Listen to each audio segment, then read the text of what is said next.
and welcome to the Teaching Together podcast, where we celebrate and share the glows and grows of teacher life.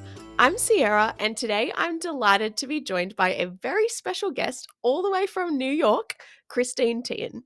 Christine is the co-director of academics at the Writing Revolution, and I just feel very lucky to be having this chat today. So, Christine, thank you very much for joining me. It's a pleasure. Would you be able to tell us a little bit about yourself and your teaching background and how you came to work with the Writing Revolution?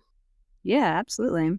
And I want to say thank you for having me on. I feel honored to represent the Writing Revolution. I'm passionate about what I do, and I'm happy to be here. So really and truly, thank you for the opportunity. But yeah, when I went to school, when I went to university, I majored in special education. So I was a special education teacher. And my very first job out of grad school was at a school that was using the Hockman method across grades and contents. And I was a classroom teacher focused on teaching children with language-based learning disabilities. But from the start, I was trained in this method because it was a really important part of what we did in all content and all grades. Dr. Hockman herself actually taught me this course many, many years ago. And I have a very standout moment from that course. It's so long ago that it's hard to remember all those details. But I remember when I learned about the multiple paragraph outline, because I was someone who really did great in school. I was always getting the highest grades in all of grade school. And I didn't have to try that hard to do so. And when I got to college, that very quickly changed. I had a reality check. And it turned out that I did not have a clue how to study, how to organize myself, nor did I know how to write the type of paper that was going to be expected of me for my 5 years at university. And my beginning of college did not start off great. And so it ended great thanks to some folks along the way, especially one of my favorite teacher ever was one of my professors who really helped me to get myself together. But I was sitting in that course learning about the multiple paragraph outline and going, oh my gosh, I could have used this. And I taught, for the next 11 years, I taught all the content. I taught reading, writing, math, science, social studies, and a course in how to teach a research paper. I taught 5th grade, 6th grade, and 8th grade, all at various times throughout that my tenure there.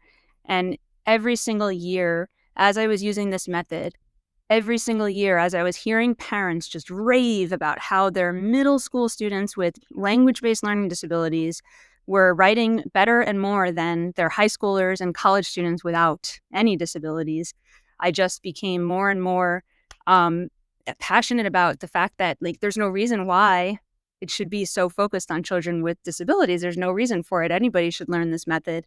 And what I was coming to realize, I actually have a term for it now.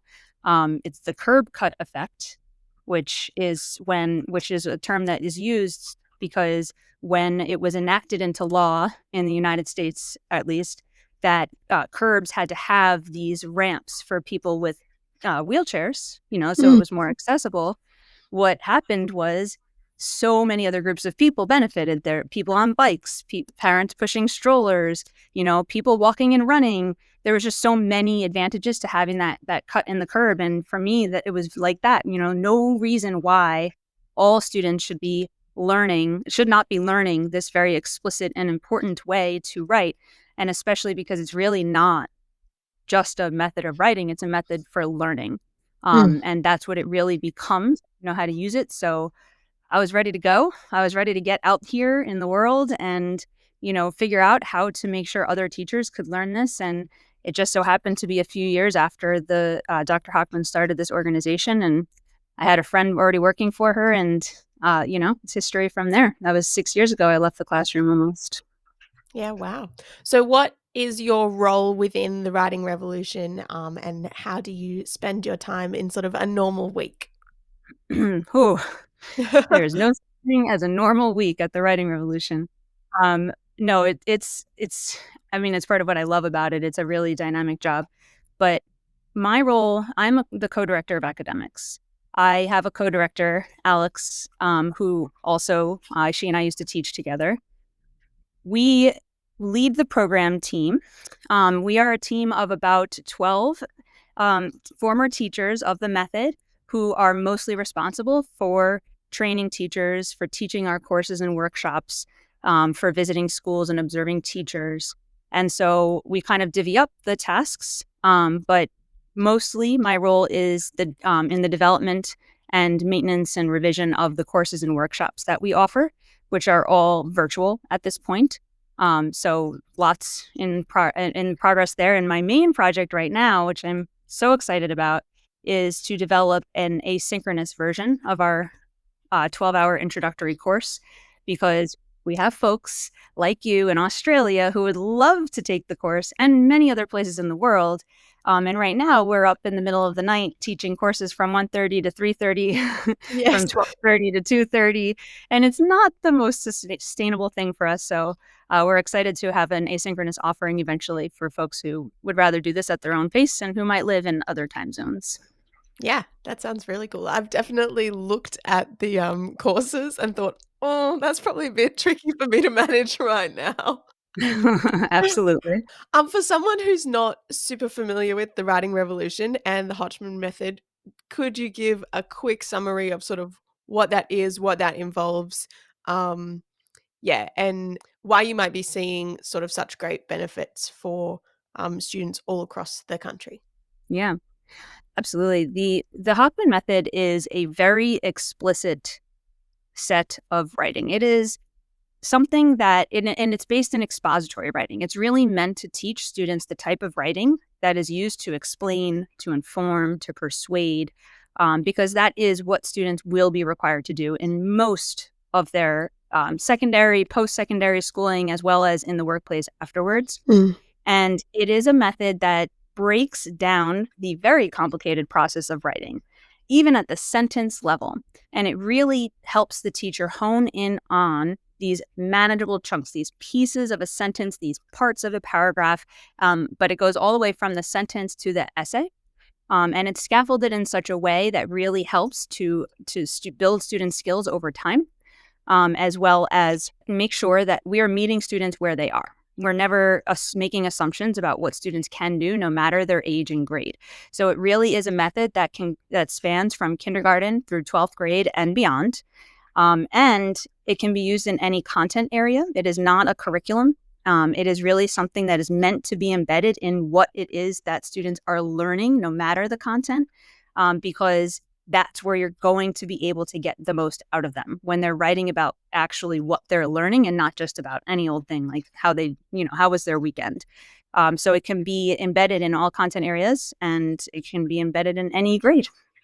Mm, yeah, cool. Well, I'm excited for us to talk a little bit more about what this looks like, strategies for people who are listening, and how they might want to, yeah, include more writing as a part of their teaching method.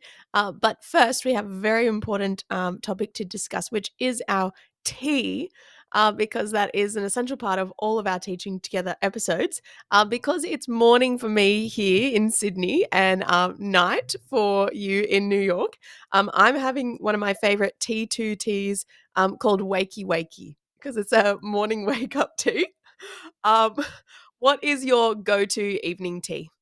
I love tea. I love herbal teas of all kinds. Right now, I'm in a ginger tea phase. So one of my go-tos has been a blend of ginger, turmeric, and lemon. Love it. Soothing, calming, gets me ready for bed. Beautiful. Well, I would love to get yeah, stuck into a little bit more about the writing revolution. I came across the writing revolution when I was at a professional development for early career teachers about 2 years ago. Um, and I was sharing with someone who was a literacy expert, um, that I was really struggling with sort of the realization that my most senior students were just writing sort of very waffly responses in their exams, not getting to the point and not clearly communicating their ideas, not integrating examples well. Everything just kind of felt like a little bit of a hot mess.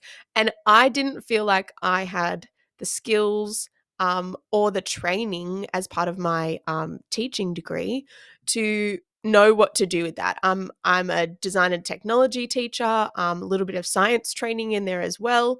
But, as a secondary teacher, we don't really often see ourselves as teachers who have the responsibility of explicitly teaching writing. And yet, you're exactly right. We expect our students to be able to explain and persuade and justify and discuss all these things in relation to the content that they're learning in our subjects. Um, so, yeah, for me, I sort of reached this point where I was like, okay, this is something that I can't just assume that my students know how to do, even though I'm not an English teacher. I need to start changing something about what I'm doing. And that was when I was recommended the Writing Revolution book, and I started reading through some of that. And the there's so many strategies in that, and I love the way that the book is laid out and how it gives um, examples of things you can do with both younger students and older students, and it doesn't ever sort of assume that you're only teaching writing to really small humans, but that there's skills in this for everyone across K to 12. So I've found that really useful in sort of starting to build my repertoire of, I guess, strategies that I can be using in my classroom.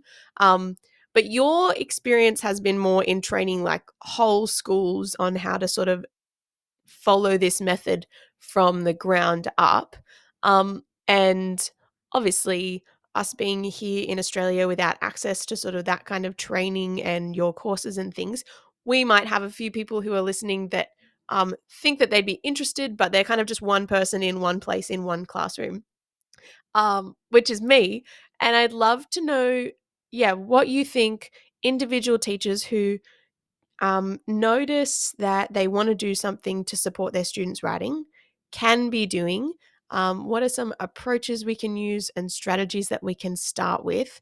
Yeah, to get cracking on strengthening our students' writing in all subjects. Yeah, that's a great question. I appreciate that. First of all, I want to say that I did listen to your podcast and a bunch of the episodes, but I listened to the one about the forgotten R, and I was just really impressed by how much you already, like, you really get this. You get what this is about, and you've just read the book. So that's really impressive. One of the things that I would have to start by saying in that regard is that it is absolutely imperative that best instructional practices are paired with the method. That's one thing that is difficult sometimes to get across just because of how we learned to teach writing. And by when I say that, I mean most people in their pre-service education, when they're training to get their certificates, when they're in graduate school, anyone who's on that education track, I mean, it's a huge problem in the US, as I know it is in Australia, that most teachers are not actually trained in how to teach writing, but they are trained in how to teach a lot of other things. And I would encourage anyone who's getting started on this to, of course, the method is here. Come do the method, and I'll talk about that in 1 second, but don't leave behind those best practices that you already know. Because no matter what strategy you choose to start with, no matter where you begin on this journey, you already know, and most teachers already know, the importance of explicit instruction and gradual release of responsibility, in spending time modeling for students and showing students models of whatever you're teaching. So that applies here as well. And so keeping that in mind, I would suggest a really good entry point for anyone who just wants to see what this is about and give it a try is just to pick a few of the strategies from the method and give it a shot. So what we recommend is thinking about somewhere in your lesson where you already are going to check for understanding, and especially where you might ask the students to write their thoughts, and then just restructure that a bit. So let's say you want to start with sentence expansion. That's a strategy in the method where you give students a kernel sentence. It's super simple. It is a sentence, but it is bare bones. So let's say he ran for president. Okay. We know there's a subject there. We have ran for president, but there's so many questions that I can ask based on that sentence. And I need to think about the reader. So what more can I provide? So I might ask you, who ran for president? Nelson Mandela. When did Nelson Mandela run for president? In 1994.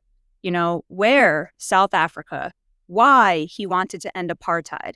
And so by asking students one question at a time and getting them to answer very concisely in note form, and then having them use that information to construct an expanded sentence, you'll go from he ran for president to in 1994, Nelson Mandela ran for president in South Africa because he wanted to end apartheid. And that one strategy, you can use that in all the content areas, like in almost any lesson. Some of the strategies are a little harder for lessons. The content really has to lend, but that's a good one. I always recommend starting there. And then you might think about, okay, are we reading a chapter of a book? Are we learning how to analyze errors in math? Are we doing a lab report in science where we have to explain a part of the process? And then rather than just ask a question, like, why did Nelson Mandela run for president? Instead, give them that kernel sentence and the question words and have them construct that sentence.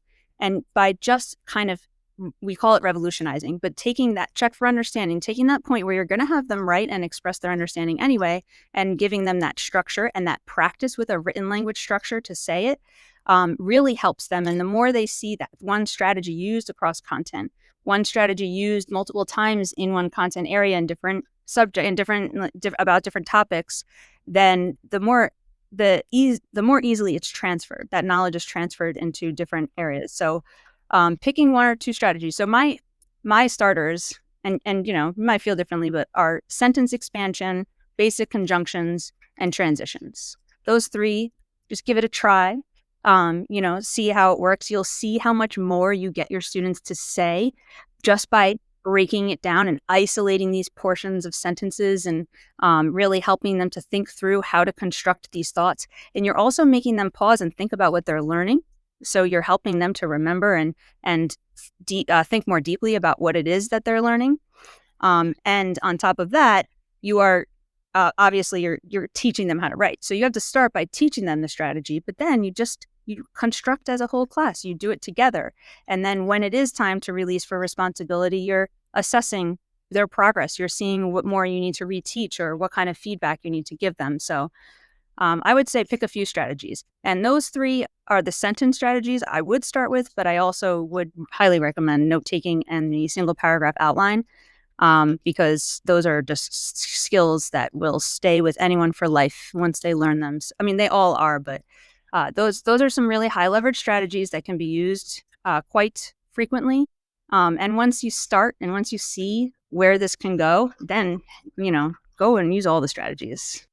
Yeah, I would have to say that I've used the single paragraph outline a lot with my secondary students, and it fits really well with some of the other acronyms and scaffolds that we sort of already use, that they're already familiar with. Those ones like PEEL and PEDAL and TEAL. And I really like the Project Zero thinking routine, claim evidence reasoning, and just how you can sort of combine all of those things that they are familiar with, but then with a really straightforward, like, what's your topic sentence? What are your points? What's your concluding sentence going to actually be formatted like? One thing that I've noticed is that when students write the way that they speak, everything is just kind of there's no it loses a lot of coherence, and so actually getting them to go back to the sentence level I'm learning is actually so important. Yeah, you just touched on a lot of really important things there. One of which is the SPO is absolutely essential, because when you have students plan before they write, you're breaking down the process for them.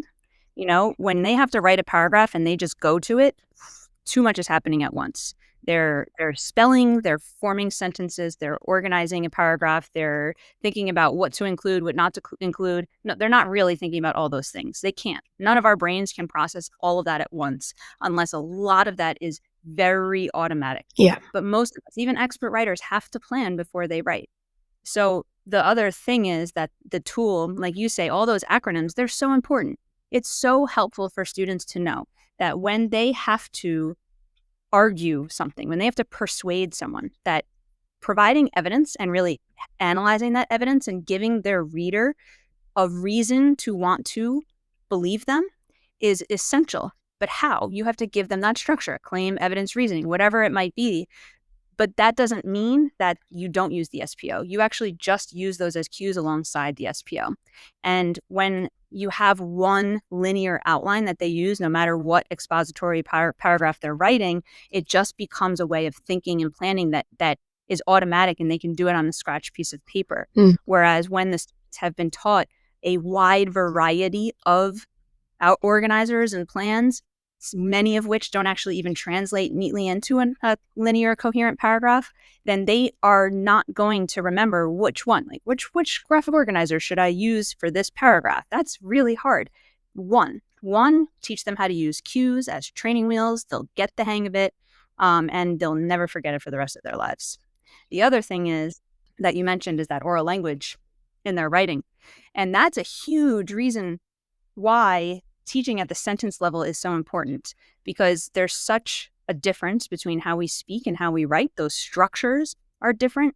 And if students aren't explicitly taught the differences, and if they aren't taught how to use those written language structures in their oral language in class, then they just fall back on what they know. And that's why when students write without having been explicitly taught, you hear that language come out. Why they're using but and so at the beginning of all their sentences with no actual meaning. It's more just, a filler word that they're going to use when that's how their heads are thinking, that's how they would say it. Yes. I've just been marking some exams for sort of year 11 and 12. So our top senior students, and a lot of them will use words like although at the start of their sentence, and I'll read it and I'm waiting for like the contradiction, or I'm waiting for the thing that they're although-ing, and it just doesn't come. And yeah, so that you're right, they are sort of just using those words like as fillers to try and make their writing sound more formal, but they're actually not seeing the purpose of those sort of connecting words or contrasting words, and how to actually use it to make their writing make more sense rather than how to make their writing make less sense. Yeah. One of the strategies you sort of mentioned a little bit earlier, two things I want to ask you about. Note taking. I know that the book has some really specific sort of ideas and guidelines on note taking, but I think especially in a secondary setting, we often expect our students to take notes, but we're just letting them wing that. They've never really been taught how to take notes. So do you have any thoughts on that and how we approach teaching note taking? And secondly, you also mentioned something about transitions. If you could flesh that idea out a little bit more too. Absolutely. So, to build on what we were just saying, I'll start with transitions. The thing about the writing, right? We know that eventually you can get so much more complex with your writing. So what we call transitions are, these words that start sentences that are connecting to the previous sentence. But as an entry point for students, they are standalone words or phrases that are followed by a comma. So, there are many world leaders that left a legacy, period. For example, comma, Nelson Mandela was ... complete sentence. That is a transition, and helping students, what we do to teach students how to use those is we give them a lead-in sentence. So we set them up with that first sentence and we provide them with a transition. We teach them about the different categories of transitions. So are they, illustration transitions where you're going to have to explain more or give an example? Are they change of direction transitions where, however, or on the other hand, where you have to show that contrast, etc. Time and sequence transitions. So we teach them the purpose, and we show them, like by giving them that lead-in sentence and embedding it in content, we're showing them when and how to use those transitions. What happens then, and this is the case with all the writing strategies, is once they get the hang of that, you can then apply that to their paragraph writing. So when they've learned these important strategies, and then you see the paragraph and it's like, okay, so we need help here to make it more coherent. What a teacher's fallback in giving feedback is basically to rewrite it for them, right? To tell them what to add instead of giving them those hints that are so essential in feedback by drawing upon what they know and helping them see. So here, add a transition rather than telling them what to put there. And you are going to apply that sentence level strategy to a paragraph, to an essay, to help build in that coherence, and that also helps them think about where they go and what their purpose is. So that's that's a huge one. And it's just great for comprehension checks. When I used to give homework or at the end of a lesson, when I would give comprehension questions about whatever it is they read, I wouldn't just ask questions. I would incorporate some of these strategies. And for me, especially in reading comprehension, transitions was I used it all the time, because you just target what it is that they're understanding and what they're thinking about when they read. And then as far as note-taking goes, I really, first of all, want to say I really appreciate that as a secondary teacher, you understand this. It's sometimes our hardest audience to reach is secondary teachers because of the pressures placed on them, not because they don't see the need, because they rightfully are a little bit indignant a lot of the times that they get students that are not doing what they're expected to do, because that's just the system in which the students came through. It's the way that we were taught how to teach. I didn't actually learn how to teach until I got out of grad school and I was trained in my professional development program, period. And I loved my experience, and I really did. I had an amazing experience, but I didn't learn how to teach.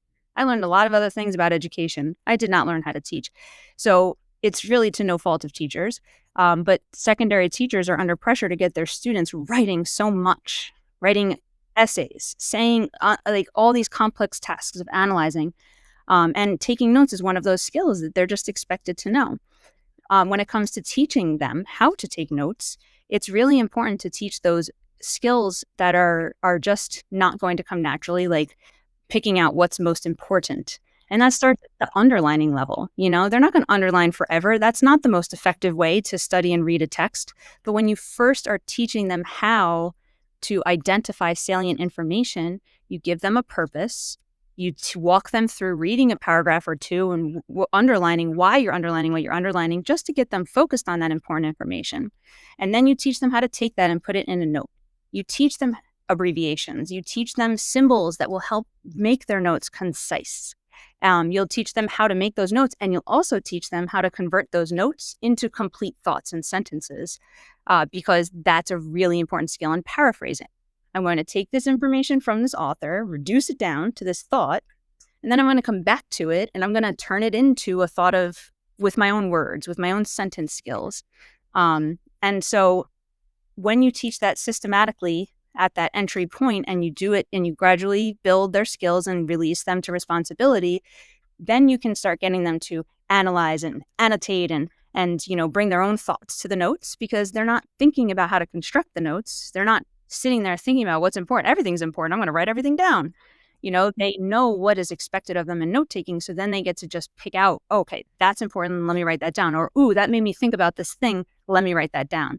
But it takes time. It really does. It takes time. It's a skill that takes time, and it is worth every second of instruction time if you have the ability to teach the students how to take notes from the beginning, from the foundation. I was just having flashbacks when I was hearing that to when I was in year 9 and 10, and we used to, I loved my teacher that I had for this class, but really we would just have like slideshows for every topic, and we would copy down word for word exactly what was on the slides every lesson. And he would throw in some anecdotes and other things to help sort of explain ideas. And when I'm thinking about that, I'm like, if I was not the type of person who was really interested in that content and just thinking about it anyway, like surely there were people in that class who were just,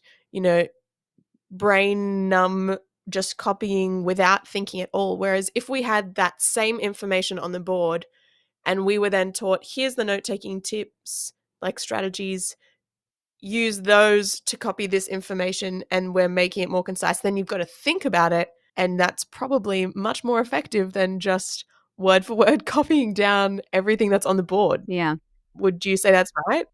I would. And I would also add that it depends on Yeah. things. So one place, one time when that could be a beneficial practice is as the first part of a note-taking lesson. Now, when a teacher presents information to a class, if they're presenting long sentences and also speaking at the same time, the students aren't hearing and seeing it all. They can't. Nobody, and adults can't either. You can't read what's on the slide and also hear what is being said, Mm. especially when those things are not the same. And so reducing what's on a slide to notes actually can be quite helpful in students processing, but they have to have a chance to just copy or just read. And so if the notes are put up on the board and the students are told, okay, take 3 minutes to copy, now let's talk about that slide, Yeah. then that's fine. And especially when note taking is modeled, right? So if I'm modeling the symbols and the keywords and abbreviations and that's what you're using, and then we talk about it, and then I have students convert it orally into sentences or I do it for them, and then we talk about the ideas, that is a much more effective practice. And then, of course, if you're going to teach note taking, maybe you start with that model and then you say, okay, now you saw how I took the notes. Now it's your turn. There's ways to do it, but just doing that on the daily as a practice means that a lot of students probably are not processing all of the information that they should be. Yeah. You said that, note taking, taking information down into smaller pieces of information then allows students to re-elaborate back on that when they come to writing their own thoughts and paragraphs and sentences. So often I see students who will, particularly, with the internet, and now even AI too, will take information, like change 3 words and say that that's paraphrasing because they've changed, 2 or 3 of the words. Your idea of paraphrasing, what you've just described, is actually a far more complex process where they're actually condensing and then um, re-elaborating on the information. Um, yeah, do you see that as a common problem, and how do you see AI and the internet maybe being, like, we can't escape those things in our classrooms, and especially I don't know about what it's like so much in the States, but certainly for me and for a lot of schools here, we have moved to a BYOD, or bring your own device model, especially in secondary school. So most of our day-to-day classwork is actually conducted on laptops and iPads anyway, rather than in exercise books.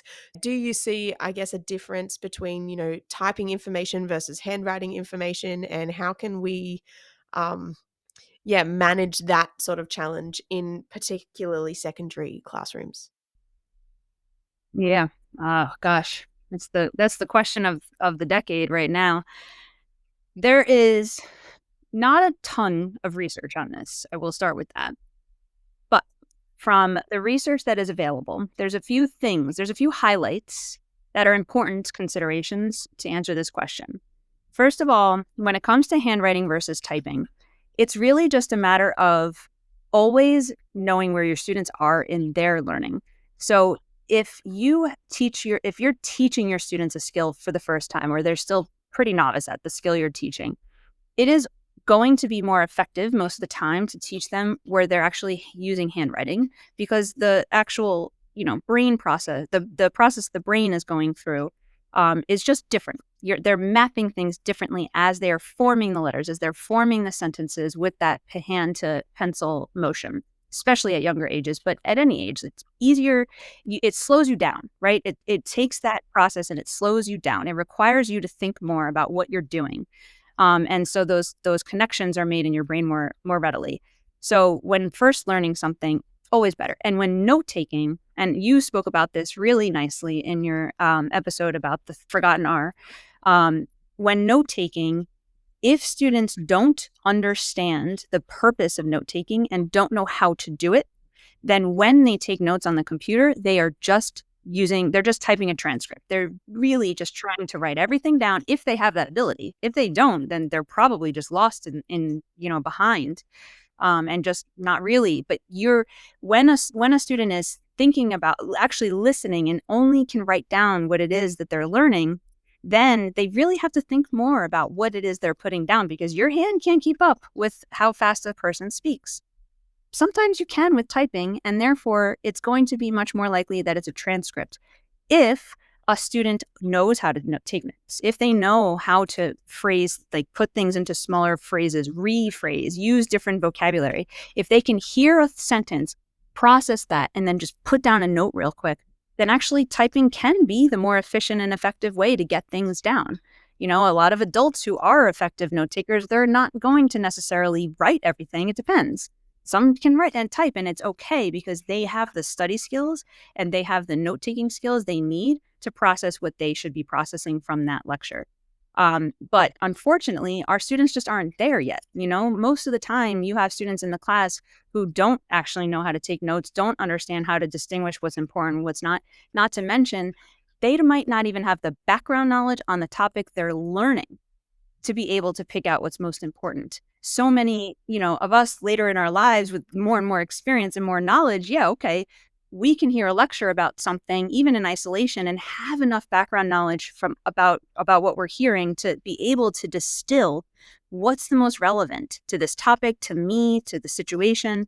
But students are coming to high school without enough background knowledge on most topics that they're learning to even be able to do that basic part of note taking, which is think about what's most important from the text, what's most relevant.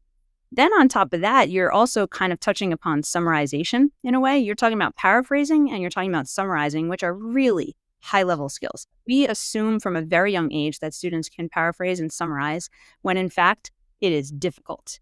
When it comes to teaching students how to paraphrase, note taking is so helpful because you help them reduce down, and you can even teach them to vary their vocabulary. Think about leave off the verbs and adjectives when they take notes, and fill in those blanks later on with different words than the author used. When it comes to summarizing, that's another skill we have in the method that is explicitly taught, because you have to have background knowledge. You have to know how to pick out essential from non-essential information. You have to put it in your own words. You can't say too much or too little. You have to find that perfect balance. It's hard. So all of those skills come to play here when it comes to typing, because if students are in a place where they have all this down, great, type away. When it comes to writing paragraphs and essays, it's always more effective for students to have that first draft on paper, to be able to, again, slow down and think through things, especially when they're still in the part where they're still thinking about those sentences, right? That's not coming supernaturally to them. They're still thinking about that structure. And then they can type their second draft. But when you have students who, they're skilled writers, they can outline that paragraph, they can type it, and it's already in a really good place after that, not a lot of revision needed, great, then have them type. So it's really just a matter of meeting them where they are. And AI, yeah, that's a whole different story, but it really emphasizes the importance of helping our students become critical thinkers. That's the most important thing in this whole entire conversation. Totally. If we flick back, because we were just talking about the paragraph outlines again, I have also noticed a lot in my students' writing that, especially when they're writing in an exam and they've got, an allocated amount of space sort of for a question, I've been trying to really highlight for them how important it is to plan before they write, even for just like a 2 or 3 mark question, which is, one paragraph versus an extended response. Because often what I see is that they just jump straight in, they ramble, ramble, ramble, ramble, and then they actually have obviously processed the question enough that they've thought about what they should write, and the second half starts being valuable, but then they just go, "Oh, okay, I've filled up all the lines," and then they move on. And so it's like this visual deception that they're like, "Okay, great. I've answered that question. I'm done." But, they actually haven't answered the question because they didn't plan their response in the first case. Yeah. Yep. That is, I have to admit, I was one of those students, Same. and not intentionally, and I was allowed to get away with it. So thank you for not letting helping your students see, because I just want you asked me a question. You want me to demonstrate what I know. Here's all of the things that I remember about this topic. They're all important. All right. And so that's always what I did. More is better. And it's not. So one of the most important things to teach students from a very young age and continually on through all the grades is topic, audience, and purpose. And establishing that before the extended writing, because they have to know that, okay, here, first of all, this topic we're writing about, we know this. Here's the purpose. We want to explain this process to this audience. The audience, if it's peers, right? If you're a third grade student and you're writing a paragraph and you're trying to explain something to a friend, that's going to sound very different than if you are that same third grade student writing that same paragraph for a teacher, for a principal. You're trying to convince the principal that the school needs something. You're going to craft your language differently. And the same applies in high school when you have that purpose, when even if it's just a test and it's just practice prompts. Well, think about an audience. Who could you be writing this for? And what's going to be the most important information to include? Not everything, because you're going to bore people. Let me practice for you. Let me read this really nauseatingly long response to you and see, you tell me when you tune out, how many sentences in you tune out. And let them really understand that there is a reader on the other end of this, and I have to think about the message I'm trying to get across to that reader. Yeah. We've spoken earlier about how difficult it is to collect research on writing and how difficult it is to sort of collect data on writing. Um, as teachers in classrooms who are sort of trying to track progress and sort of demonstrate that, hey, this method is working for my students and try and maybe get other people on board, what sort of things can we be doing to collect, I guess, valuable data on writing and actually see what our students need in terms of the strategies, and B, sort of what we can be doing to further them in those areas? That is a really great question, and I love it. Okay. We always recommend collecting writing samples 3 times a year if you can. 2 times a year is okay, but 3 times a year is best. And the way to go about that, there's a couple of things. So one of the problems with assessing writing is that the person who is judging the writing is going to have a different opinion than someone else who might judge the writing. And in fact, one person who looks at an essay one day, who scores that essay based on a rubric, the very next day they might feel differently and they might give that kid a different score. And that's actually in research. This has been tested. So on top of that, if I have a pile of papers when I read this research, I was like, oh my gosh, that was me. If I'm going through paragraphs and I'm giving a grade and I see, okay, I'm going to give this kid a B, right? And then the next paragraph is so much better. And I'm like, wait, if this paragraph is B, then that paragraph has to be a C, right? And then you go back and adjust. So there's just so much subjectivity in the assessment of writing when a rubric is used, especially. And the more detailed a rubric gets, then that doesn't make it better. That actually sometimes overcomplicates it. And so our approach is think about just generally, what makes a good paragraph? Structure, topic and concluding sentence with supporting details, transitions to help ease the reader along, to help them understand, including details in their sentences, those kinds of things. If you really just think of that and you read something and then you read your whole class set, you get a better idea for where your students are as a whole in that beginning of that year. So you give a writing prompt. I want to say, I have to shout out Daisy Christodoulou from No More Marking here, because she is a guru in writing assessment, and a lot of what I'm saying is based on her work and her research. So I just have to give credit where credit is due, and No More Marking is a website to check out. But what you want to do is give the students a prompt that's high ceiling, low floor, where they are not bogged down by the actual topic they're trying to write about. It's just a chance for them to show you how they write. And you tell them to write a paragraph. So write a paragraph about a character in a book or a movie or a TV show, and explain how they changed throughout the story. So something where it could be about anything they just recently read, something they remember, something they feel strongly about. And then when you do that for the whole, you give them one period, let's estimate 45 minutes to write that paragraph. And if you want, and you have the time, the next day you can give it back to them and just give them a different colored utensil and say, now revise it. Go back, reread it, revise it, give them like 15 minutes for it, and just see what you see. No grades, no rubrics, no scores. Just read through them and make note of, do I see a lot of run-ons and fragments? Do I see any transitions at all? Do I see a lot of oral language structures coming out in their writing? And then you kind of use that information, we'll call it data, to say, here's where I start. And if you then use the strategies that are going to address those greatest needs, and you use that single paragraph outline, collect again in the middle of the year and then the end of the year, same thing, different prompts, different topics, but same process, so that there's not this burdensome grading and rubrics. It's just, if you see a writing sample from a student at the beginning of the year to the end of the year, and that student has been explicitly taught strategies, you see that progress, it tells a whole story of its own. And you just collect that. That's as simple as that. We used to do that in our schools, and this is what we recommend to our schools where we work. We do have them take assessments 3 times a year.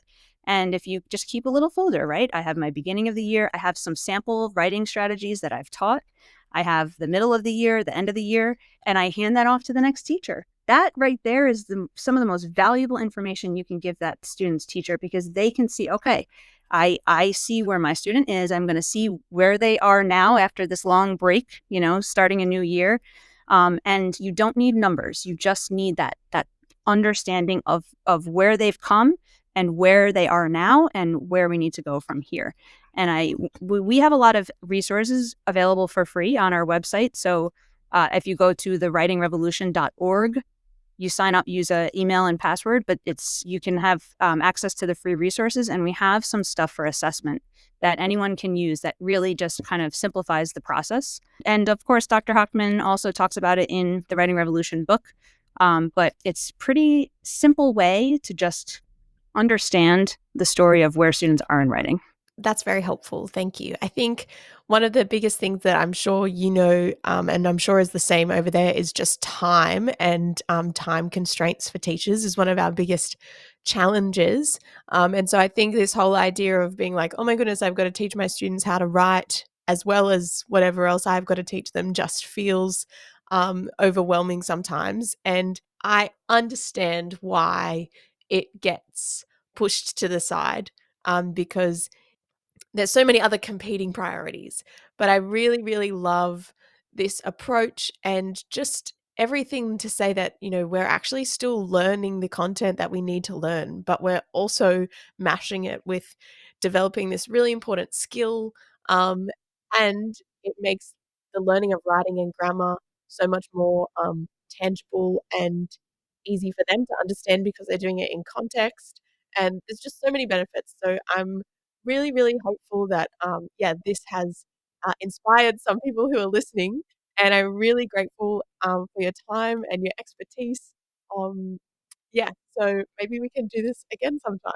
Would love to. Really appreciate you having me. And I would encourage anyone to go back and listen to your episode about the forgotten R, because you hit on some of what we weren't able to talk about. The kindergarten teacher and the high school teacher together. That was such a good episode. But thank you, really and truly, because you're right. When you know how to use this method, when it just becomes part of your teaching, which of course takes time and training, but when you get there, you realize that it's almost less a strategy for teaching writing, a method for teaching writing, and more just a way to teach. Because no matter what you're teaching, you have to check for understanding. You have to get them writing about what they're learning, because that's how you help them learn it and remember it and analyze it. And so it really just becomes a way to teach, and it just becomes this thread in a school when it's done right. That we go into schools sometimes and we're observing a teacher and we're like, oh yeah, it's a writing lesson. We're here to observe TWR, but what we're hearing is conversation around the content, And that's when you know you've got it. So yeah, thank you for getting that, and thank you for helping us to bring that message all the way across the pond. Appreciate that. No, thank you so much.